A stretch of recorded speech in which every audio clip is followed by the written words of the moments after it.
Okay. This is harder than I thought. Look, we gotta talk. You were my first.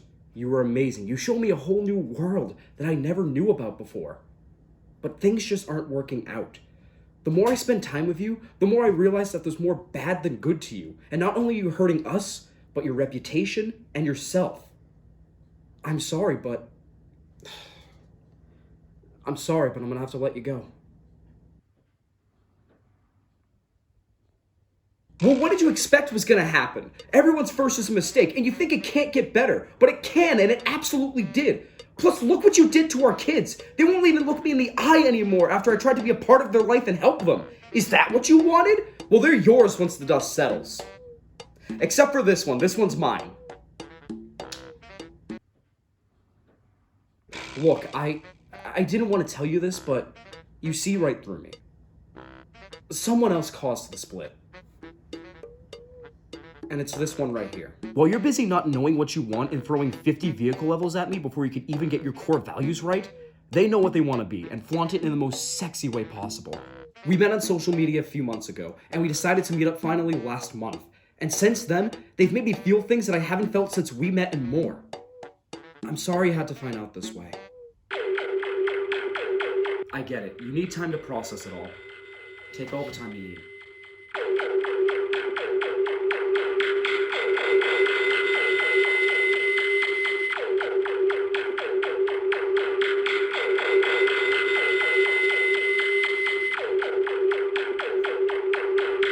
Alright, get out.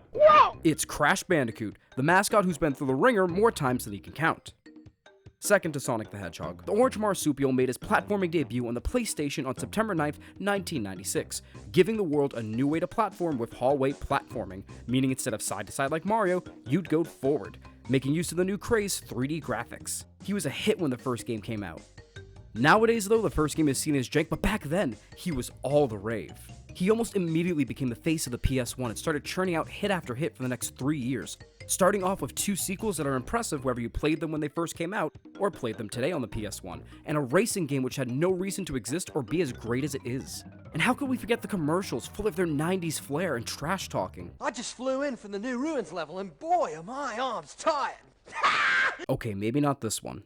At the turn of the new decade, they released yet another Crash game, the party game Crash Bash, which exists, I suppose.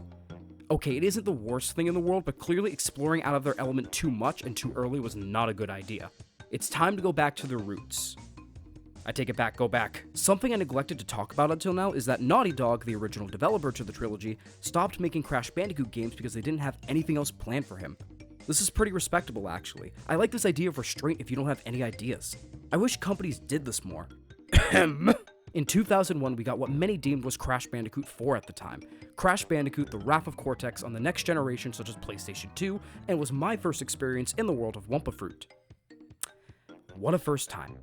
Even back then, people saw it was a downgrade from the original quality and a massive disappointment. Not exactly the best way to step into the decade. The failure of Wrath of Cortex was felt for the next 10 years, as Crash was bounced around from decent Game Boy games, mediocre racing games, terrible racing games, a really, really shitty crossover of another struggling Sony star, party games that just existed, a game that is good but could have been better if it wasn't rushed out, angsty teenage stage Crash, and it all culminated in 2010 with the last game we would see Crash in for a good while. A mobile racing game. Nice. Poor Crash had more failures than successes, especially financially, and it felt like 2010 was the final nail in the coffin for the old Woemeister.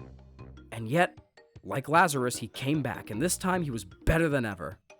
Mainly because the next 2 games were quality remasters, but Crash was finally back in 2017, baby! The Insane trilogy came out in 2017, and it included the original trilogy gloriously brought back to life to the excitement of everyone, followed by Crash Team Racing Nitro Fueled in 2019.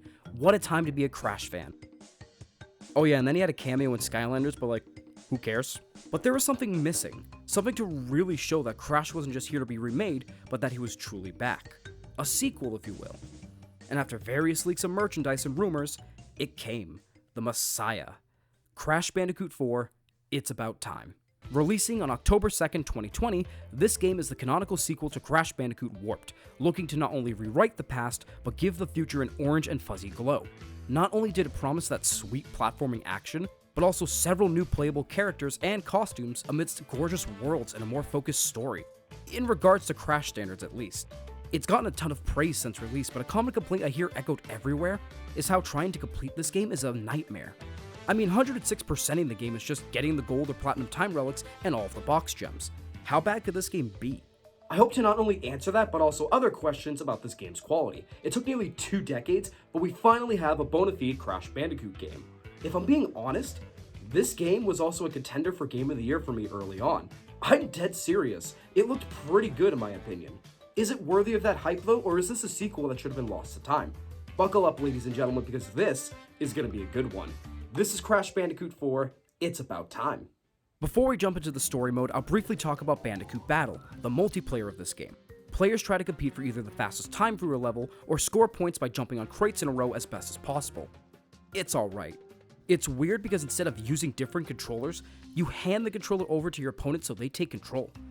What? Why? Why not just use different controllers? That's a really weird choice. Regardless, the multiplayer is passable. It's just platforming through levels with a friend, and I suppose it's a nice way to get used to the levels and their layout. But you aren't here for that. You're here for the story mode, the big chungus bandicootist of the game. The story picks up right after Warped and shows Entropy, Cortex, and Uka Uka trying to escape from their dimensional prison. Uka Uka eventually opening a rift at the expense of all of his power. Cortex and Entropy decide to leave him, clearly tired of his bossy demeanor after one game, at the suggestion of Entropy, who is ready to take matters into his own hand. Yeah, you saw right, Uka Uka, who has become a staple to the series, was just cast aside nearly 2 minutes into the game, and Entropy is given the spotlight as head honcho. Really interesting idea by Toys for Bob. I always thought Entropy had so much potential to be a great main villain, instead of just a pawn to time-traveling games by Cortex and crew. He's always so clever and surprisingly stoic compared to the others, and if given the chance to really show his stuff, he could be a real threat. I'm happy to say in full confidence that Entropy, when he's given the time to shine, is awesome in this game. They really took his character and ramped it up to 11. When he's actually shown. But I'm getting ahead of myself. Anyhow, Aku Aku senses the dimensional disturbance and wakes Crash up to go see what's going on. And just like that, we're off. And wait, hold on. On the fridge there. Is that spelling out Crunch? As in Crunch Bandicoot from Wrath of Cortex? Okay, that's a cute Easter egg. Wait. Oh, that's a Spyro inflatable floating around. And correct me if I'm wrong, but is that the tribal tattoo from Crash of the Titans? This is the most excited I've ever been for Crash of the Titans. No matter how you feel about this game, you have to admit, the Easter eggs and references that they're constantly making are a pretty nice touch. They're really well thought out, from engravings of the masks from Wrath of Cortex, dialogue referencing the past, all the way up to the level and achievement names. Like, look at this, Twinsanity? I know it's about seeing double with Tropy, but you can't tell me it wasn't a sly reference to Crash Twinsanity. Oh, and here's this level, Crash Landed. It could just be a name for a level right after you crash land onto a planet, but if you know the history of Crash, you might catch it as a reference to the cancelled game on the DS, Crash Landed, which was another game that was meant to explore and rethink the universe of the series, but instead of sequels, it was a prequel about its origins. Oh my god, it's sublime. Even if you don't like this game as a whole, Toys for Bob definitely did Easter eggs right. A top tier game for this type of thing, honestly. Back to the actual game, however, we get to control Crash for the first time and get the gist of the game. It's a platformer, which means you'll be going from level to level, jumping, running, and collecting items along the way. In this game, you collect Wumpa Fruit, the coins of the series, and if you collect 100 of them, you get an extra life and you can find them lying around, and also in these crates, there are also collectibles in the game. There are several different crates in this game. Regular crates, ones that you can jump on multiple times, nitro crates which explode upon touch, TNT which gives you a head start before it explodes, metal crates that you have to hit to make others appear, and 2 new crates in forms of ones that burn you if touched while they shoot out flames, and timed crates, where you have a certain amount of time to hit them before they disappear, and you have to backtrack to make them reappear. I'll get to the new additions in due time, but all these crates are scattered throughout each level to not only give you a chance at more Wumpa Fruit and to challenge you, but also to give you a gem at the end if you find every one. These are a big staple of Crash because they're critical to your completion rating, which gives you secret endings. Otherwise, they're there to help you with extra lives and also provide additional platforming challenges in the form of precise platforming. It's amazing to see these return, alongside the colored gems, which are gems scattered randomly among some levels to unlock a part of a later on level. Especially because the crystals, main collectibles in previous games, don't make an appearance. All you have to worry about is platforming and getting the gems if you can. I'm not complaining about the lack of crystals because instead of separate levels you jump in and out of, The entire game is one big interconnected world. Or worlds, I should say.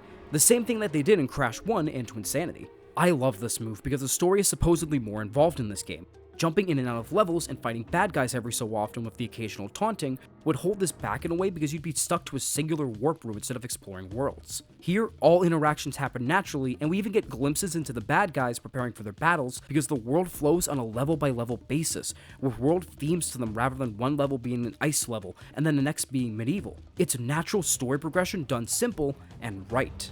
All of these staples to the series and platforming as a whole are well crafted in the previous game, sure, but that's because the level design is clever and it controls really well. How does Crash Bandicoot 4 stack up in this category? Really well, actually. Dare I say, the best Crash Bandicoot experience to date? I'll go into level designs as we go from world to world, but I really love the themes for the most part and how they work them into the gameplay. It's all well thought out and makes the most of not just new mechanics, but also the basics as well.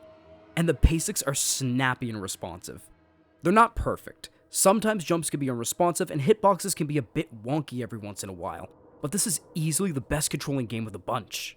Jumping is instantaneous and you get great height from it, and if you time a jump just right on crates or enemies, you get extra height, giving you a bit more leverage on those hard to reach places. There's not only that, but also a double jump that you get from the start, and it's a nice addition to your arsenal. It does feel a little stiff at first, but it's easy to get accustomed to as you use it, and you'll definitely be using it a lot to get you out of a pinch, whether you need it for long gaps or to grab an extra crate. A very useful and welcomed move.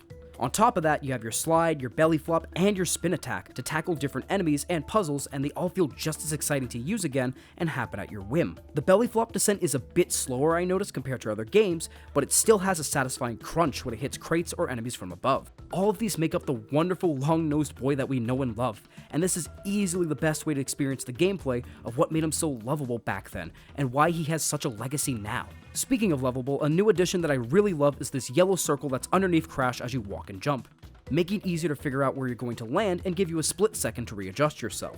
This may seem small, but it's so appreciated. Crash Bandicoot has been notoriously criticized for its lack of depth perception and giving you a sense of sheer anxiety as you don't know where you might land until it's too late. And while this does still happen from time to time, this marker is a blessing in disguise. As for other blessings, there's also the option to play it in classic mode, where you have a life system and lose lives every time you die, and what is essentially an easy mode, where it takes away the life system and doesn't game over you because of this, meaning you have unlimited tries to get a level complete and get the hang of it. I personally went with classic mode because I do like to torture myself with the anxiety of having to start a hard level all over again by depleting my lives. But the fact they give this option is applaudable. It gives veteran players the opportunity to get the Crash experience they've been waiting for decades, while also easing new players right into the level design of the game. Really solid accessibility. I adore all the new gameplay additions and changes that Toys for Bob is bringing to this game. It's like drinking succulent Wumpa juice on a warm summer day. It's refreshing and delightful for everyone. This makes the game have a more welcoming feel to it compared to the experience that Vicarious Vision ported over with Insane Trilogy that might have been intimidating at first to new fans. Which is good, because this game is still hard as shit. They threw in all of these new features not just to let everyone have a spin at the game, but also so they can get really creative with their challenges, because in my honest opinion, this is the most challenging Crash game to date. You'll be jumping huge gaps on boxes, dealing with new enemies, dangerous quick thinking scenarios. Hell, even the bonus stages are more difficult and require a lot more critical thinking. And that's not going into the bosses or flashback tapes yet. Believe me when I say you'll die. A lot. But the feeling of completing that level in one piece with whatever gems you may have found is so rewarding because for the most part, they're challenging, but not unfair. But don't worry, there's plenty of bullshit that we'll get to. Anyways, back to the game, Wumpa Island is our first world as we travel to Insanity Peak, and if you played this series before, you know the familiar setting. Tribal statues, lush jungles, cozy beaches, but it all still looks gorgeous and exhilaratingly detailed, and this goes for the entire game in general. The game is gorgeous as hell. From the sprawling rooftops during parades to even Mad Max-like wastelands, the game is really well designed and looks brilliant. After exploring Insanity Peak and running away from a giant ghost in a classic and heart-pounding chase sequence, we meet our first companion of the game, Lonnie Lowly, a mask who is nothing but anxiety and thinking the worst of situations. Relatable. That's right, even though this isn't the Wrath of Cortex, there are still masks in this game, but they aren't your enemy. They're actually your allies and the biggest and arguably best part of the game. I'll talk about the other 3 soon, but Lonnie Lowly introduces us to how he and his comrades work in this game. They appear at certain points in the level, and you use them to solve clever puzzles with a push of a button. After the segment is done, they disappear and you go about your merry way. It never feels intrusive and works for the game. Dimensions are being fucked with, so of course weird things are going to happen at certain parts as it all deteriorates. Who better to help you than the quantum masks? Lonnie Lowly's sections involve phasing things in and out of existence, whether it's platforms, walls, insta-death weapons like fire, or even boxes, leading to some really clever and spur-of-the-moment puzzles. I'm glad they chose him as the first mask to get acquainted with, because it not only eases you into the mask mechanic, but the game as a whole. It requires more reflexes from you, and what better way to set you up early than scenarios where you're moving on a platform and then you have to jump and phase through a wall and then phase back onto that platform once you're clear of the wall all in one go. Very nice. We go into a wasteland dimension where everyone's favorite psycho, Engine, taunts us with the promise of an epic rock show before flying off. Can we talk about this cutscene between Engine and Embryo really quick? This is one of the first real interactions we have between the two, and I adore it so much, because it's a quick and laughable fight between former assistant and current assistant.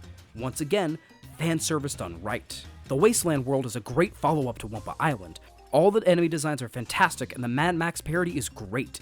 It even has a chase sequence against a giant truck while we roll around in a ball, another reference to Rapha Cortex. This is actually my favorite out of all the vehicle levels in this game. It's responsive and painless, easily one of the best chase sequences, period. We also get better playtime and introduction to 2 other new features, sliding segments and flashback tapes. If you played a platformer or action game before, you know about sliding segments. Slide to the end, avoid obstacles, and avoid all the traps laid out before you. It's a classic trope, sure, but it doesn't really feel gimmicky here. They work the world and other gameplay features into these multiple times, whether it's through world-themed risks or working the masks into them somehow, continuing to build on exceptional moments throughout the game that give the difficulty an extra bit of oomph. Speaking of difficulty, flashback tapes are where you're going to find it. Scattered throughout the levels here on out are these tapes that, when collected, give you access to levels during Crash and Coco's experiences in Cortex Castle. But you can't just stumble upon them. You have to reach them in a level without dying once. Otherwise, they float and laugh at you for not being good enough for them like some ex-wife. This is a really cool incentive to learn the level design in and out and replay the game past your initial playthrough, giving Crash a bit more depth to him. Oh god, why did I feel like I was gonna throw up when I mentioned replaying the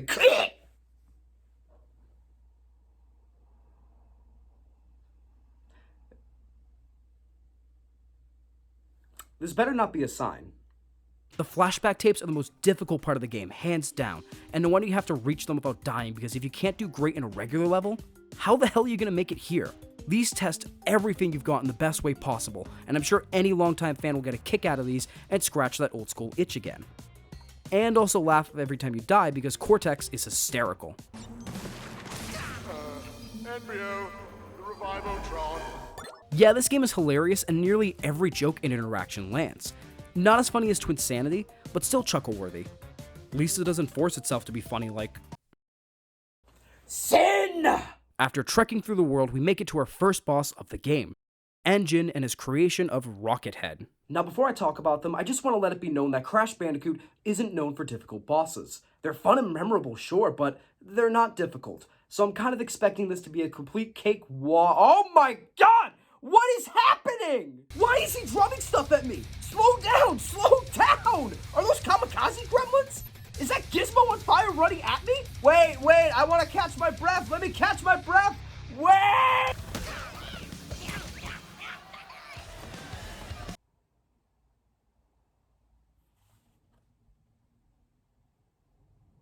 The fuck? Okay, so the platforming isn't the only thing injected with steroids in this game. The bosses present are incredibly varied and difficult at first. Much like anything else in the game, they become easier once you learn the pattern, but for the first time, Jesus, do you need to pay attention.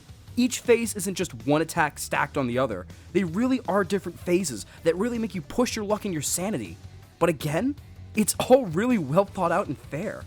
Engine is a superb boss. You have to jump and duck under these shockwaves at first, and then spin these henchmen back at him to stun Rocket Head. Afterwards, you need to platform your way to him in the time limit to do damage, and eventually you'll have to add jumping across floating platforms and phasing objects in and out to the mix. A really awesome first boss. Have I mentioned that this is the definitive way to play the series so far? Because it's certainly shaping up to be. The platforming, the bosses, the worlds, it's all ingredients that you need to make a good Crash Bandicoot game. let alone a good platforming game. Although, I'm still worried about earlier when I mentioned replaying the game. Right. After defeating Engine, we give chase to the next mask, Akano, and land right in the middle of Pirates of the Caribbean, now with furries. All jokes aside, I really love this world. Not just the fact I'm a sucker for anything pirate themed, but the world itself is delightful. From dealing with towers of pirates swinging swords at you, to jumping across cave platforms, and even jumping from ship to ship. This world is beautiful and filled with swashbuckling fun. This is also where we get to play as our first character outside of Crash and Coco, Tawna. Wait, I'm sorry, Tawna from another dimension. Okay, let me address the big controversy I've seen from fans that she was announced. Yes, her design is not exactly unique. I mean, come on. We've seen this in movies and games before.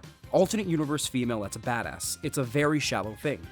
But first of all, it's a game about bandicoots. I hope you didn't expect Nathan Drake level writing, and second of all, her design is easily the best of this trope, and her levels are so fantastic as well. I just wish they did her and the other playable characters more justice. I'm getting ahead of myself. Let me talk about Tawna really quick. Tawna has the same moveset as Crash and Coco, but more edgy and badass. Her spin is now a roundhouse kick, her slam is like when Thor or Iron Man land in Marvel movies, and she has a unique move in her grappling hook. This is neat to use. At the push of a button, she throws out her grappling hook to either hit faraway boxes or to grapple to the next part of the level, and it's simple to use. It actually makes for some really scary parts of her levels because you need to react in time to either launch yourself as soon as you jump, or time it so that way you don't get hit by other obstacles in the next segment. It makes her levels so unique. Too bad her and the other characters' levels all feel like segments to retreads of previously played levels instead of their own thing. Throughout the game, certain situations will happen that'll open up the next part of the level for Crash, and he just kind of stands there all like, what happened? And that's where the others come in. You start off as a character, Tawna for example, and make your way through, and then a cutscene plays that shows him messing with the world that then cuts to Crash moving on in a level that you already played. I don't like this. This is a huge disappointment because it sucks that the character levels are just segues into the same Crash level you've beaten, but now with different and more difficult crate placements. This was the biggest change to Crash 4 I was looking forward to the most. They could have easily made the character levels longer and then just end the level where they mess with the environment, and it would have been 1,000 times better. This feels like such a waste, because these levels have their own crate gems to deal with, and a majority of the time you'll feel like you're Crash instead of these exhilarating new gameplay changes. What a wasted opportunity. I guess the only real good thing about all of this is the fact that the internet seems to agree Stepsister Tawna makes for good Rule 34 art. Stop! At the end of this world, we fight a mini-boss named the Wheeze and guide enemies into its tentacles to do damage. It's definitely unique, just nothing really to write home about. The worst thing you'll have to worry about is paying attention to all the rats popping out at once. Afterwards, we run into Tranquility Falls, where we have a run-in with our next baddie, Embryo, and platform to find Akano. Akano's shtick is that he has a dark matter spin where you can not only deflect green magic back at enemies, but also get some extra distance with your double jump while you spin. Be careful though, because you only stop spinning when you press the button again, so if you run into TNT crates, you immediately die if you don't have Aku Aku. When I first used Akano, I thought he would be my least favorite of the new masks, but he very quickly turned into one of my favorites. I only thought I wouldn't like him because when you use the dark matter spin, he never stops moving, so even if you land onto the next platform, don't let your guard down because you may end up accidentally sliding off because the constant spinning feels slippery to control, even when you get used to him later on. But even with this in mind, Akano is pretty wild to control. His segments are definitely some of the more intense ones in the game because you're constantly spinning, and in the case of TNT everywhere, you have to make the decision quickly on if you want to keep spinning and risk blowing up, or stop for a second to take a breather and regroup in a split second. He doesn't even mess with the environment or gravity in any way either. He's just Crash in hard mode, and even that can be great if done right, and it's certainly done right here. Tranquility Falls is also well made, speaking of which. Probably one of my favorite worlds of the game. I love hopping from lily pad to lily pad and keeping my guard up in platforming situations as dragons glide by.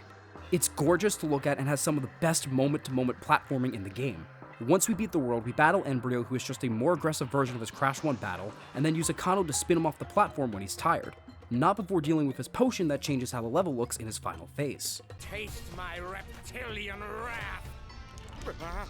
My cloaca? No.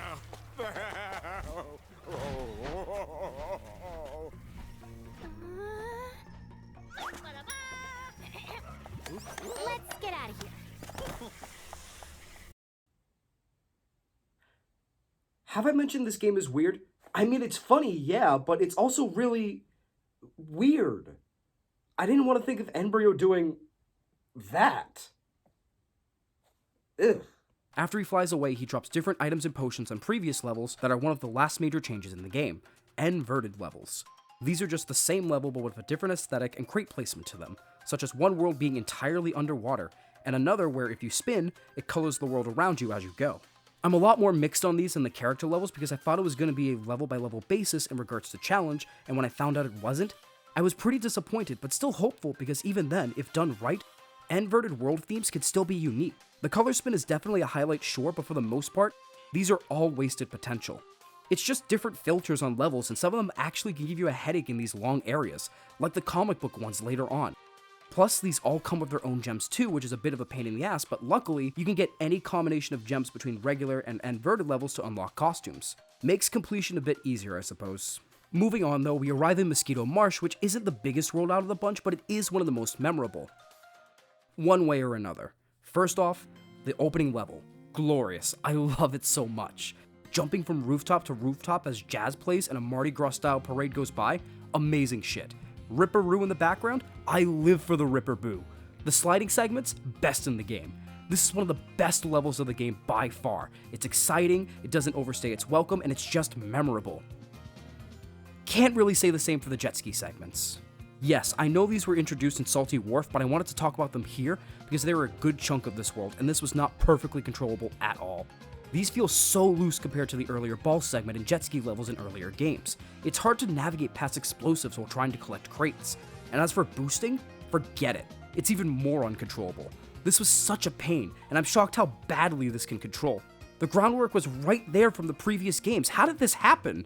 Something good better save this world, or I swear. You fuckers stay out of my diner. Remembering that girl from high school. What's she up to? Do you think she's happy? Has refused no shoot so bad.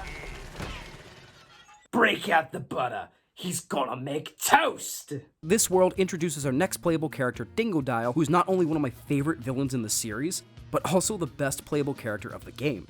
His playstyle is completely different from the others. Sure, he has a spin attack, but most of his levels revolve around his trusty vacuum. He can not only suck up boxes, but TNT crates and use them as projectile weapons that don't even damage him if he's close to the explosion, giving you openings for different strategies should you need. He also doesn't double jump, but rather jumps and then glides for a few seconds in the air thanks to his sucky boy carrying his thick with 5C's ass across the gaps, followed by a brief period of extra time as the machine hiccups and pushes you in the air for another second, giving you another chance to make it quickly to the other side should you need. The gliding does feel off at first, especially in certain scenarios where you need precise jumps, but he's easily the most versatile and fun to control of the whole bunch, and makes me even more agitated that they didn't give the other playable characters their own full levels.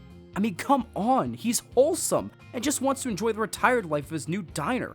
Don't rob me of the glorious stuff, guys. As retribution, I demand an entire game dedicated to Dingodile. Dingodile's Diner Dash. Make it happen, Toys for Bob. Chop chop. At the end of the world, we meet our third mask before we head into the 11th dimension, Kapunawa, who is the most wholesome and kinda dark grandmother you will ever meet. She revolves around manipulating time, and even though slowing down time has been done to death, this game just does it all right. Not only do you get thrilling platforming moments where you need to use the slow time to your advantage, but also can use the slow time to jump on nitro crates before they immediately explode. A much better handling of working around nitro crates compared to that stupid ass tiptoeing from Rafa Cortex. Noticing the trend between this game and its original yet? And yet with all this fantastic mask platforming with 3/4 of them found, how?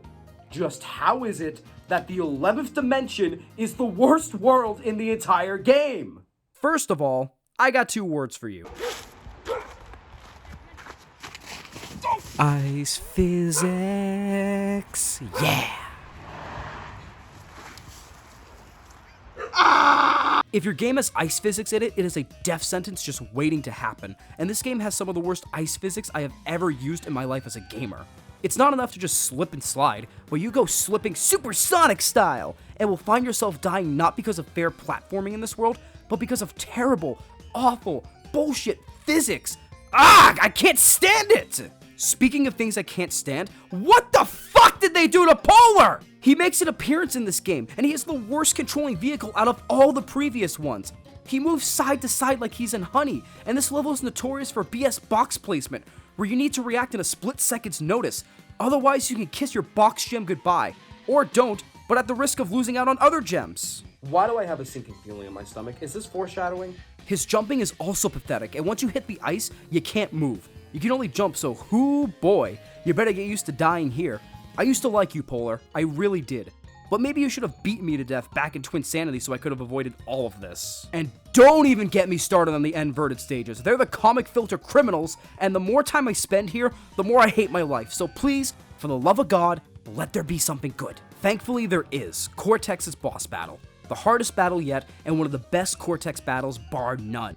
You have to dodge all his projectiles while constantly moving to avoid his missile rain, spinning henchmen back at him to do damage. You get to use Kapunawa to your advantage, but you can only do so much as platforms also disappear.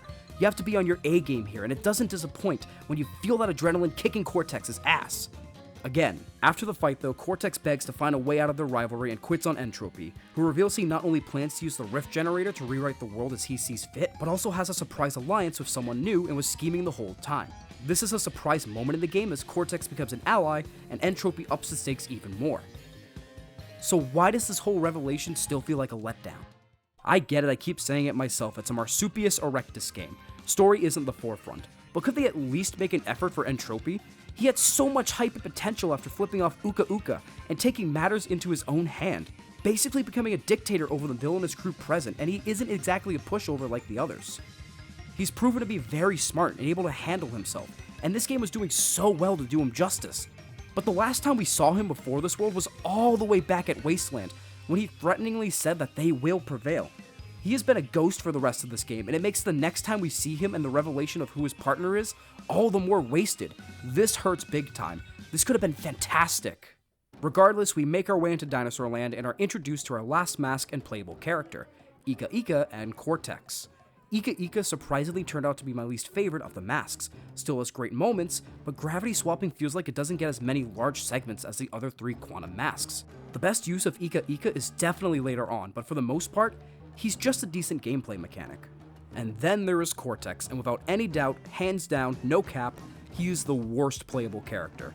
First of all, no double jump, and a single jump doesn't really give you much to work with either. Secondly, the remedy for this is using a dash to reach platforms you can't reach with a jump, with Cortex flailing around giving you a second to fix your positioning. I don't like this. It activates way too fast, and trying to use the flail to your advantage is irritating more than helpful. The only clever and good part I can say about Cortex is his ability to turn enemies into platforms. Shooting them once activates a stone platform, but shooting it a second time makes them bouncy, making those bigger gaps a bit more manageable. This is super clever and saves Cortex levels from just being meh. Shooting is magnificent here. Everywhere else just sucks. Shooting regularly at crates, for example, is the worst replacement for a spin attack because it doesn't auto-lock. Making segments with tons of boxes, especially nitro crates later on, rip your hair out, inducingly frustrating, because you have to stop and readjust yourself, which Crash levels are not made for. They're made for non-stop platforming and taking risks. Time shouldn't have to stop for you to fix yourself for one stupid box. It's about as pathetic as Cortex himself. Luckily, this world is much better than the 11th dimension by a mile. The aesthetic is amazing, and Kapunawa gets some excellent shine with these plant sections. Plus, there's another amazing chase sequence with this T-Rex. If there's one thing that Crash Bandicoot has done really well, it is always the chase sequences. I love these so much. After this, we reach planet Bermugulus orbit and watch Entropy command nitrous oxide. Hey man, good to see ya. Glad to see you're holding up after I gave you massive L's in racing, with his new partner, alternate dimension him. Now do you see what I meant earlier? You can't have this come out of nowhere and act like it should be a big revelation without proper build-up, even in platforming games. This isn't how you do it. This could have been so much better. Honestly, how could it get any worse?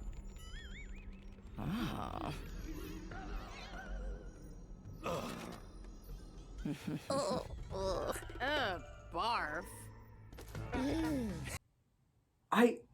I was planning on telling Entropy to fuck himself, but I think he'd like that. Wait, no, that doesn't mean make Rule 34. After that, we travel through space in close-quarter platforming, and the best thing about this world is definitely Ika Ika getting some shine with his gameplay. I feel like he works best in places like this, because you have no open areas, just the ceiling and the floor to work with, especially with these electric technicians. This stuff is pretty clever. We do crash land though and have to adventure through the planet to reach Entropy, and man, did the developers have some fun with this. The bright color palette, the alien dangers you face, platforms being massive turtles. This creativity is brilliant. Except for this little fucker, who's just the worst polar, especially on this pink goo, but I'm having too much fun to notice, so let's keep going before my blood pressure crashes. We finally reach the end trophies in the climactic duel, but before we can fight them, we have to slide through shattered dimensions and gather all of these berries along the way. I mean, they aren't mandatory, but they seem to unlock something. I want to see what happens, so let's just gather them and... Whoa! Hey, whoa! Whoa! What? What? That was the best sensory overload I've ever experienced in my life. After that life-changing experience, we have to make our way to Trophy D and Trophy Dumb using the other masks and dodging their lasers, which is just more time to tickle your platforming bone and reach them, having to use Ika Ika to hit different generators while running from impending doom behind you and lasers in front of you. Do it twice and you've won. Have I mentioned how disappointed I am in the handling of these two yet? Yes, the boss battle is great, but for all the hype the developers put behind these two, I expected a little bit more from them than just a remix of the Mega Mix battle. Again, still fun, but I still prefer Warp's fight with Entropy a whole lot more. After we ship them off to another dimension, the masks plug all the dimensional holes up and promise to send us back home once they regain all their powers, but take us to the Snacks dimension for a celebration in the meantime. This world has so much going on, and is a combination of everything I enjoy from the previous gameplay elements. Fantastic world and setting? Check. World used for situational platforming that feels integrated excellently? Checked off during rush hour. The masks all getting shine time and being used in the best way possible? Quantum check. The other playable characters getting their time to shine on their own instead of just being used for a setup to play as Crash anyways? Dingodile and Tawna checked that off in spades. My favorite level from them. Everything in this world is just near perfection. Until you hit the crate escape. What the fuck happened? First of all, it's a final mandatory Cortex level, and yet what should feel like challenges comes off as baloney. Jump's not really helping much and the dash really not doing much better. Shooting enemies having to carry the entire level experience, and even then it sometimes is a pain with enemy placement. The actual shooting mechanic being exposed for how pathetic it is when it comes to anything but enemies, thanks to no autolock, making getting boxes and clearing obstacles that much more of a pain because you're on floating and moving platforms. Not even having an entire level dedicated to Crash, but rather building up to playing as Crash for a single section. This isn't even the worst part, because the Crash segment of this level is by far the worst part. So you know how chase levels have it so that way you're running away from the camera? It works, right? We all love it, correct? Well, let's reverse the role so now Cortex is running from the camera and we chase him on these floating boxes. Should be a blast, right? Wrong! The crates are flying towards you, and each jump makes them move a little faster at you, meaning that the level is trying to move faster than you. That doesn't work for this game. If the boxes were moving a lot slower to the point that they were almost standing still, or we had Kapunawa, this would be tolerable, but she got kidnapped by Cortex for one last diabolical plan, so we're stuck with this. Any momentum you carry in this game is thrown out the window during this part. No matter what momentum you have, it won't matter, because one wrong step or jump and it's over. Oh, did I mention the platforms get smaller and there are boxes you need to collect during this part? Because that happens. Who thought this was a good idea to make the platforms move like this? It goes against everything that Crash is about. Top tier platforming and getting into a rhythm, and just makes the opposite happen. I didn't really have trouble during this game despite the difficulty, and because of this, I stacked up a whole bunch of lives like I usually do. Guess what happened to them during this level? Complete faceplant. And I'm not the only one apparently. This is atrocious. Who thought that this was a good idea? This whole level screwed me over for the final world. Playing it for the first time is nightmarish, but going back to 100% it? I mean, it's not as bad, but it's still a leap of faith most of the time. This is a mistake that doesn't need to happen again. This was a terrible level all around. After destroying my hands during this level, Cortex has a change of heart again and decides that by using Kapunawa, he really can break the cycle of their rivalry by stopping it at the source, and sends us back in time to his castle to stop his past self from ever creating Crash. This was really cool, honestly. I knew Cortex was going to stay good for long, but to do that, that's how you do a surprise twist done right. Plus, it gives us some hysterical commentary during the level between him and his past self as he tries to convince himself he's from the future trying to help him. Do you not recognize your own face? I've come from the future to warn you. If you try to turn Crash Bandicoot into the general of your army, you will fail. The machine rejects him! God! Fiend! Embryo! Alert the guards! Why won't I listen to me? These final levels put us back on track with awesome platforming from the sewers all the way up to the castle. The scenery is dark and damp in the best way possible, and progresses into better lighting and scenery as we climb our way up. And it all peaks in the final and notorious level of the game, Cortex Castle. This level has quickly made its rounds as the hardest level of the series, and people claim to have spent several hours on this level. It really tests everything pixel by pixel, and people seem to hate it because of this. So what do I think? Oh, hell yeah, it's hard for sure, but I don't hate it. In fact, I actually really love it. Weren't you all complaining about wanting difficult Crash platforming again? Well, here it is, and it's honestly not as serious as some of you are making it out to be.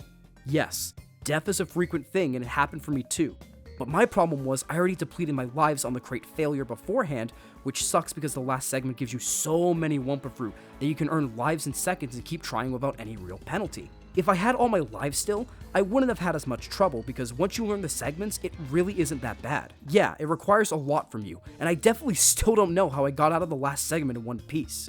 But this level is fair. You just have to have a quick trigger finger. Keep in mind this is playing the level normally and not straining to get every crate. That's another story.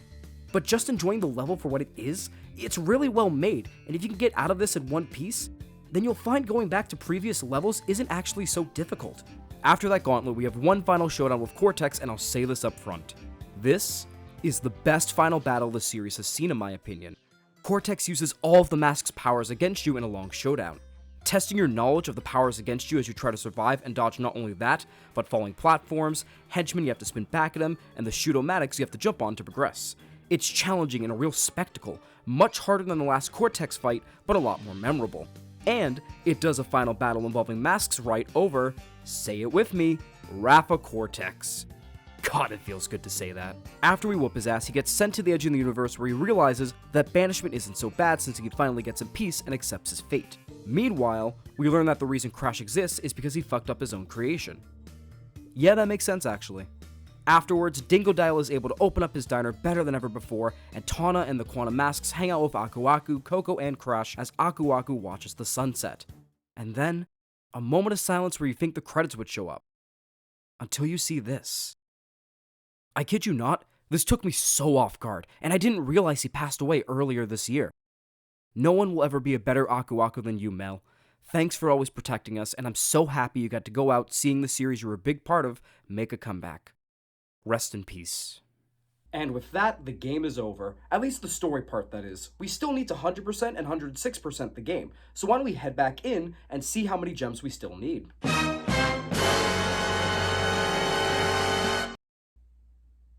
Excuse me? Yeah, you didn't think I'd forget talking about this now, would you? Probably were wondering why I didn't mention the other gems in each level earlier, right? Don't worry, I didn't forget.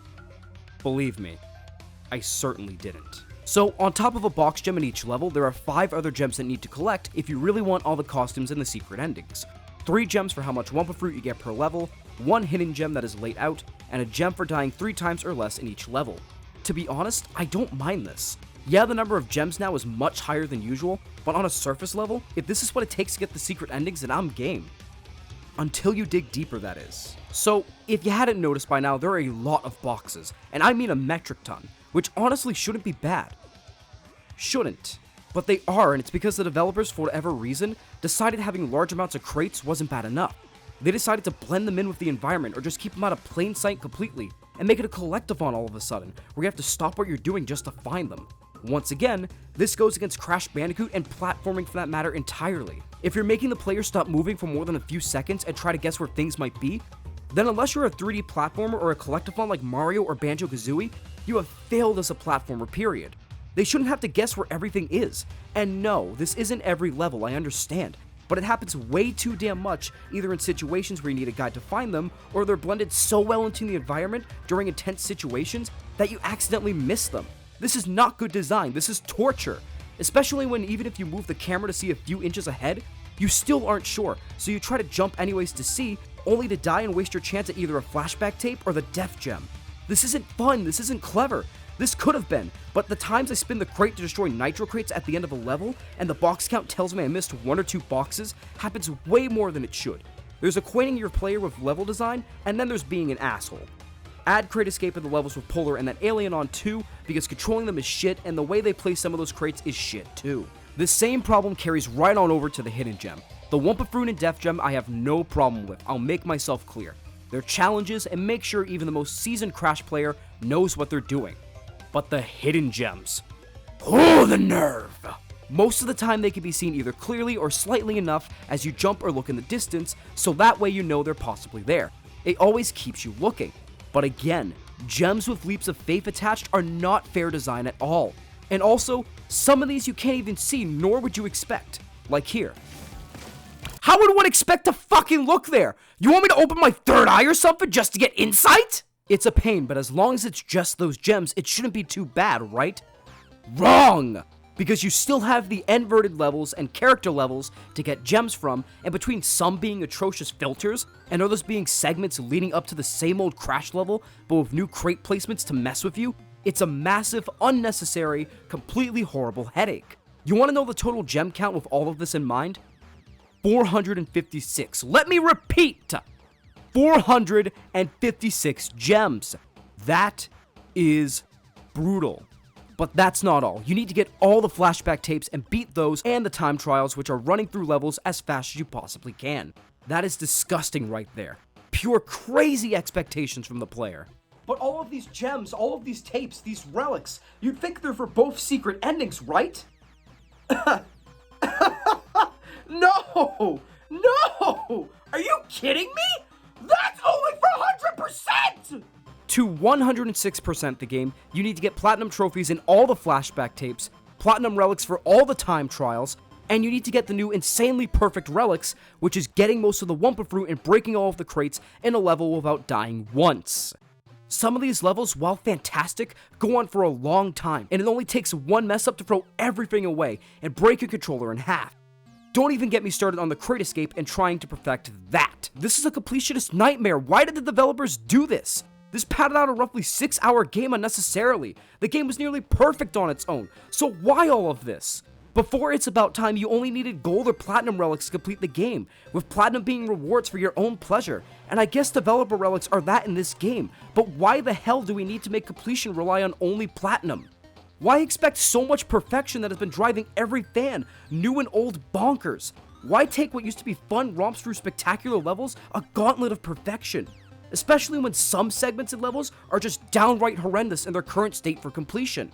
It's almost vomit-inducing. I've been reading and watching others and their stories of completing this game, and even fans like Cat Icarus spent nearly 3 days worth of time trying to complete this game.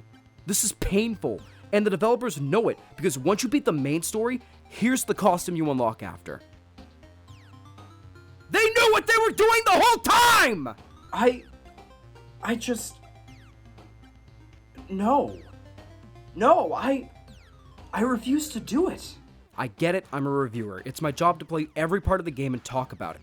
But here's the thing. I'm not that popular of a reviewer, first of all. And any of you watching this now, I'm sure doesn't give a shit, because this isn't my full-time job. I edit and co-host 3 other channels, and also have a main job that keeps me busy. I don't have the time to completionist the game if I want this review out on time. It's impossible on top of my storage issues. Secondly, this game isn't like Paper Mario or BFBB or even Maneater. There is always something new to those games with their collectibles or side quests that makes the levels have a bit more depth. It's About Time doesn't have that. It's just the same level that you have to replay so many goddamn times and pay attention to see if you can find a singular pixel of something out of place only to immediately grab it and then go on as if nothing happened. No real added depth, just padding. Out of love for whatever sanity I have left, and also so I don't sound like a complete lunatic when I go to my next therapy session, I am not 100% completing this game for this video. I'm sorry if this upsets you, but I refuse to all for one crate that blends in with the grass like it's fighting in fucking Nom. So because of this, I decided to look up the endings to the game so I can at least talk about those with you guys. They're cutscenes. I don't have to play them to talk about them. After all is said and done, after all your blood pressure rises, all those times scanning every inch of a level and losing lives in the process just for gems and relics, all the padding that makes a really challenging and well-made game bullshit, are the endings worth it? No! I am so glad that I decided not to complete this game for this review, because let me fucking tell you, if I spent all that time completing the game for you to get a few haha chuckles at my misery, I probably would have broken my controller and maybe my PS4, because the secret endings are not worth it. The 100% ending, I will give credit where it's due. It is pretty funny and also has so many more nods to other characters of the past, giving me plenty of hope that they may still make an appearance in the future. It's definitely nice and did make me smile. Is it worth all the struggle? No, I wouldn't say so. You're just better off seeing the ending before you complete the game because it's definitely great, but not great enough to make up for anything that you went through. You know what isn't worth losing your sanity over? The 106% ending. If you haven't already, do not 106% the game if you're gonna do it for the ending. Do it because you want to. That ending is pathetic, and I can literally sum it up for you in one sentence. Spoilers, by the way, even though I'm sure we all saw this coming a mile away better than some crates. 3, 2, 1, go! Cortex is hanging out at the edge of the universe, and all of a sudden, Uka Uka shows up, showing he is still alive and ready for his next scheme, setting up an inevitable sequel. I just summarized that ending in one fucking sentence, by the way! They expect you to basically be perfect in a game that is far from perfect, especially when going for those completion ratings, because we love stroking our own egos when it comes to accomplishments. All for a cutscene that sets up a sequel we all knew would most likely happen that can be summed up in one sentence. Fuck that. I'm sorry if you don't like long rants, but this deserves it. It takes completing these games and getting new secret endings that set up scenarios for sequels and ruins it. And I like to think of myself as a completionist. I like to experience a game to its fullest for reviews, since it's fair to you guys. But you've probably already heard the tales by now. You may have even done it yourself. But out of respect for my schedule and plans for other stuff, I'm completing this on my own time. Who knows? I might make a follow-up video on the full completion experience. But from what I've tried to do, I've seen enough. It's ridiculously needy of the player being perfect for what it is. And for what? One ending that's good but isn't worth the struggle, and for the other that's just sad on all fronts? No, not worth it. It's exhausting. It's a stain on a really, really solid experience. Okay, that's enough of that. Let's talk about some misc things I may have missed before we move on to the verdict. First of all, I touched upon the graphics when it comes to the worlds, but as for the character models, I love them all. They're great designs. I mentioned Tawna already, but Cortex is well designed, Dingodile is stellar, the Quantum Masks all have amazing designs that match their powers, the best being Kapunawa in my opinion, but the star of the show is obviously Crash's model. I know a lot of people had problems in the beginning, but I think this model is the best representation of Crash. It allows for so many goofy moments from this lovable character, and combines the best of the old Crash model with Crash the Titans. I hope this design sticks. The soundtrack is decent as well. Not as many standouts as the previous games, but all things considered, the tracks here are all well made. The best has to be the main theme. I love the Warp Room theme, but this one rocks. Have a listen.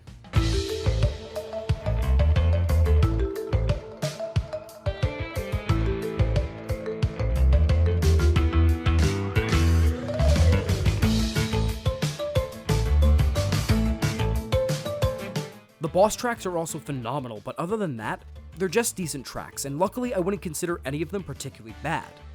The soundtrack is somewhere down the middle for me, leaning more towards a number 5 or 6 spot. But after all that's said and done, that's all there is to Crash Bandicoot 4, It's About Time. A long-awaited sequel with so many twists and turns, for better or for worse. What an adventure, but you guys know what time it is. It's review time for what is probably my most anticipated game of the year, so... did Crash Bandicoot 4, It's About Time bring the wow factor that I've been waiting for? Or is this an idea that should have been lost in time? In my honest opinion, this is the best Crash Bandicoot game. If you're playing it normally. It's not perfect, far from it actually. Entropy could have had more representation for what they tried to tease him as, the character levels are disappointing as a whole, and inverted levels fall flat more than they should have. But honestly, those don't really hold back my all-around experience with the game. The levels for the most part are some of the best Crash has ever seen. The gameplay additions are so welcoming. The game is funny, the graphics are gorgeous, and the game ran smoothly for me other than that one scene with Engine right before his fight. Tawna and Dingodile are joys to play as, even though they get the short end of the stick most of the time, and the core gameplay is tweaked and carried over to near perfection. This is definitely the definitive way to play Crash despite these hiccups. However, I can't look past that completionist baloney. That goes too far for a game like this. If they cut half the gems and stopped messing around with crate placement among other things, I'd be okay with it. Hell, insanely perfect relics and other developer relics are great ideas, but those should be for personal rewards like platinum relics in previous games, instead of being a part of the main experience. This isn't how you represent this part of Crash to new players. This could have easily been the definitive way to play for fans, but I'm sure that completion will make many of you double take on that idea. Not me though.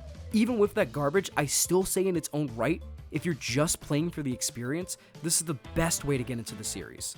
Just work on completion on your own time and look up a guide if you really need to. No shame in it for this game. Trust me, you're not the only one. But in the end, the future still looks bright for our marsupial, and I'm just happy to have him and Spyro back. Seriously, play this game. This is still one hell of a ride. If you've seen my end of the year Q&A video, you would know that this was a close contender for my game of the year, and now you see why. It's a fun game, but the completion is so brutal, and I'm glad I didn't go the completion route for this review, otherwise you'd be getting this a lot later than now after my dance with COVID. I really hope that it's a one-time thing with the developers to get their feet wet, because everything else is just sheer platforming bliss. The future's looking really bright for our marsupial, but for now though, that is finally going to be a wrap on this review. Thank you guys so much for tuning in. Before I go though, as always, it's question time. Have you picked up It's About Time yet? Do you think the criticism towards the completion goals is justified? Or do you think they're not that bad? What's your favorite level of the game? And what do you think the future holds for Crash Bandicoot? I know we keep saying that this game retconned the other ones, but I have a feeling these next few games that are going to be developed are just connectors that lead into Rapid Cortex and Twinsanity remasters, but we'll see, I suppose. Let me know down in the comments below. Be sure to like and subscribe if you liked what you saw. And from the bottom of my heart, thank you guys so much for being patient with this review. 2020 did not end the way that I expected, but much like this channel, it's all a learning curve. Thank you in general, though, for the first 6 months and the love and support that you've given me. Trust me, we're going to carry this momentum going forward and then some. Until next time, though, thank you for visiting my lovely dimension, and this is Benson from the Game Dimension, signing off. Have a good day, guys.